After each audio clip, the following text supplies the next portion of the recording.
Named one of the most innovative, interesting, and purpose-driven female-led startups by Inc. magazine, Women Rising, founded by Sara Hirsh Bordo, is championing women by celebrating female heroes in films, producing events to fuel women entrepreneurs, and organizing public events to shed light on critical issues. Sara recently spoke to me about her projects and their impact.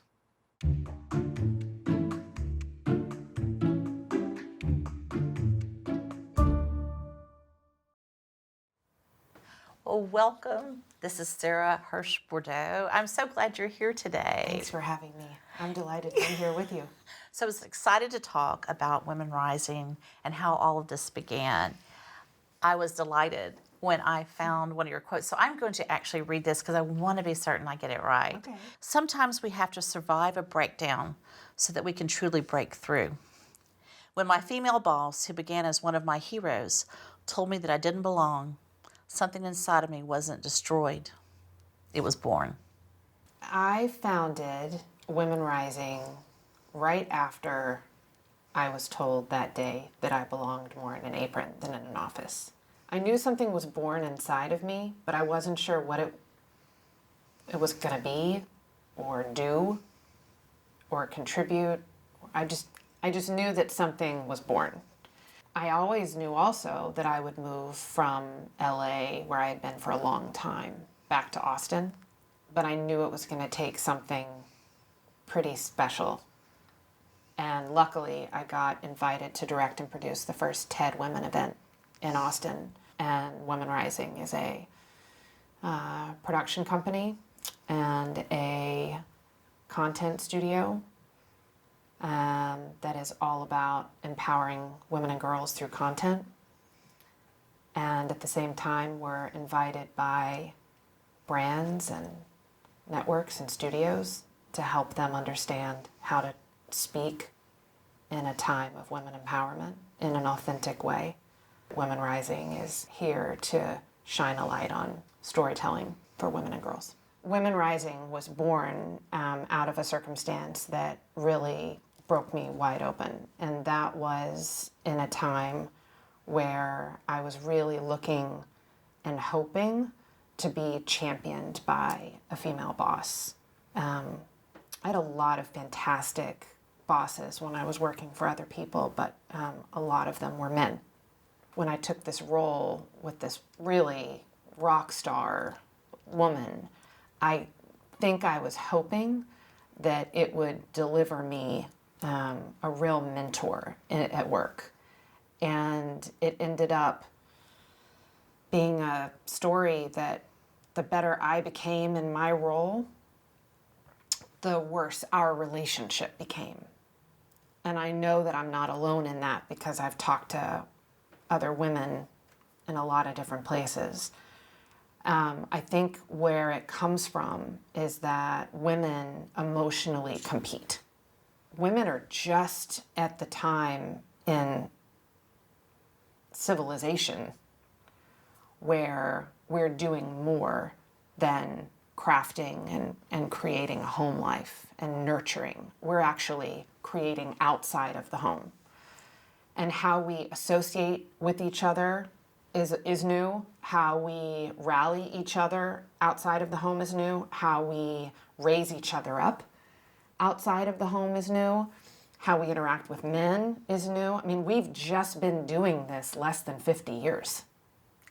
It's interesting, isn't it? Mm-hmm. We have this shift, and we have so much that we need to teach our girls, our young women, and our daughters about how to handle this and what it means to be. I have a saying, and it's successful people make other people successful.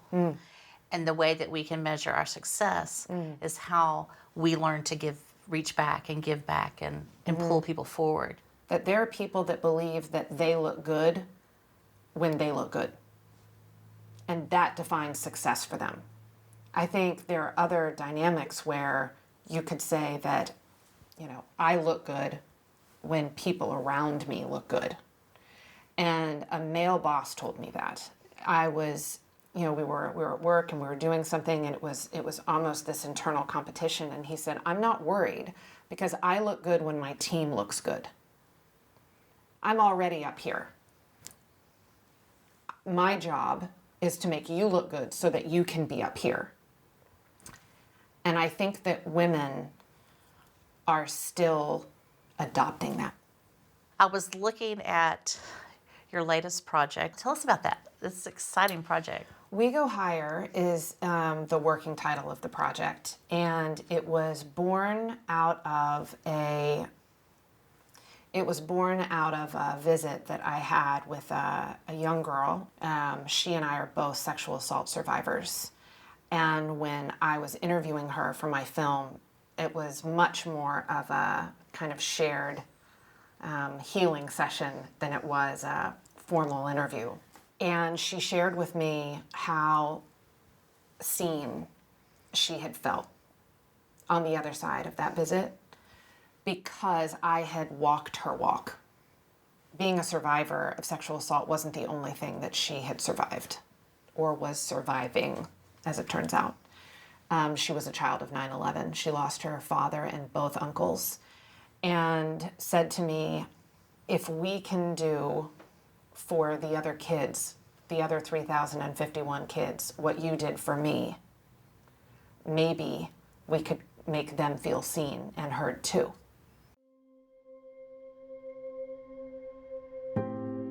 Unfortunately, I don't really remember much about my dad.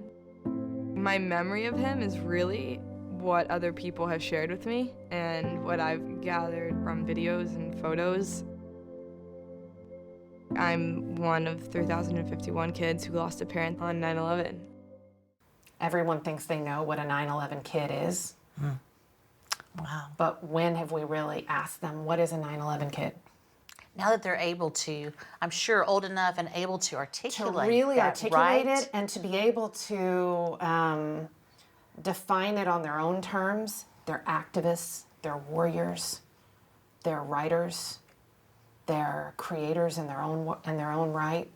Delaney's journey is not the most typical hero's journey, but it is what the kids right now are here to do. They're here to challenge the way that we think and talk about our life, and they're here to show us what a new masterclass of resilience looks like. And resilience is not taught in the ways that it, I believe, will be someday. And I think right now, the adage that we probably both use, if you can see it, you can be it, that is what I saw when I started working with Delaney. And it's, if you can see resilience, you can feel it yourself. That's really what Higher is all about. It's trauma upon trauma for them. As they move through into adulthood, it's also the realization of dealing with those things, right, that they weren't able to express when they were children. But what do you see as the shift? We're hearing about them in such a regular basis that they don't resonate with the volume and the emotional response as they did when 9/11 happened. 9/11 was the first one of a long stretch of now almost 20 years that we have been overcoming one after the next after the next. And what these kids are helping me, and what I believe that they will help others recognize, is that resilience and hope is very much a choice. Just like empowerment is a choice. Loss is something that is universal, and it isn't something that we talk about very often, and it's not something that we prepare for. You know, it's sort of a rite of passage and part of our lives that births. A lot of preparation there because it's joyful. Marriages, a lot of preparation because it's joyful. Loss is the one thing that we really, really hold at bay until it's time to survive it. And I think that that's why it's so hard when it's time. I wonder, too, how our social media plays into, Sure. because we're bombarded, right? Yeah. We have instantaneous delivery Right. of things and all the emotions and all the chaos that go with that. trauma isn't something that is unique to these kids. It's something that they are actually experiencing in routine. Mm-hmm. So if we can't protect these kids from experiencing these attacks, then we damn sure better be working on what are we going to do to help them on the other side. And that, I believe, is one of the ways that our film hopefully will be able to heal. I'm committed to this path of storytelling real life female heroes so that people can, really see that, because I don't believe that issues facing women and girls are just women and girls issues. Oh, no. Mm-mm. It relates to the dads, it relates to the brothers and the bosses and the sons, and we really need to come together. Not marry the word toxic to masculinity, but rather 1,000%. But rather Yeah. have healthy masculinity. Yes. Which is a great thing. Yes. Just as much as healthy femininity is. Right. We need healthy men, women. We need healthy people in our worlds. So tell me about Protect Her. Protect Her came about through a very, very dear friend of mine, Alexis Jones, who's another born and raised Austinite. We're kind of unicorns in that way, and both found ourselves very much in the women and girls space. She has been giving talks across the country to inspire boys in the locker rooms, young men in the locker rooms, to stand up and be upstanders in circumstances of important moments. And she asked me to help tell that. So I directed and produced a film series that was really backed by curriculum that's being licensed to NCAA schools across the country to really help reduce sexual assault on college campuses by empowering the male athletes to better protect girls.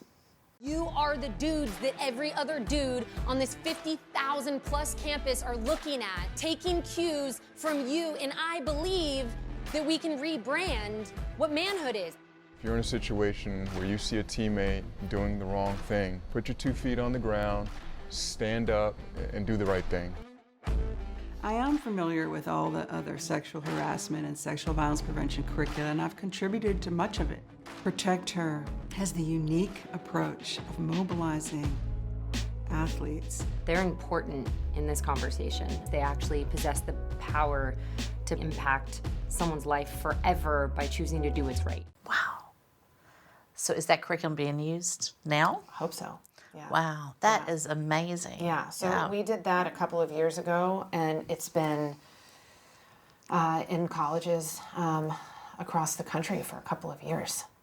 It's really interesting how important it is to reach our men and help them learn to be good, healthy, masculine guys, but yet who understand that role. And to bring forward the role models. There's so many incredible male role models in all different industries that are really taking a stand for, what a good man looks like. I think that is has been so important to me and my heart, is to figure out how we have a healthy masculinity movement in our country that doesn't throw men under the bus, but rather says, you have some amazing good things about your gender. Yep. Here's the things here's the role models you need to look for and the things that you need to tweak and change. I believe that women don't rise alone. And I believe it's very core to the decisions that I've made, whether it's directing the first TED Women in Austin or whether it's directing and producing the Women's March. I've had as many men on those stages as I've had women. And I believe it's giving them the opportunity to join us at the table in all of these circumstances and these opportunities that we have. Because the men that are standing up and are strong enough to stand up and say, I stand with my wife and here's why, I stand for my granddaughter and here's why, that can be contagious for good. There has to be this beautiful balance. It just means, how can we both be our most powerful selves at the same time? If we can embrace that conversation, that's how we heal this imbalance. Yes. Let's talk about Tightly Wound. So I met a very, very, very strong young woman named Shelby Haddon 3.5 years ago. Shelby had written a monologue that she was delivering here in Austin and wrote an essay, and both of those expressions became an animated documentary short called Tightly Wound that is about her life and her experience with female chronic pelvic pain. I have vaginismus.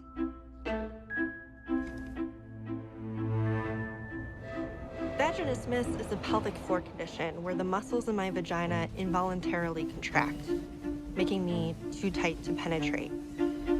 It's why I'm in my mid-20s and have never had a boyfriend, fallen in love, or had sex. It was the bravest thing that I had seen. It was just unapologetic and strong and proud.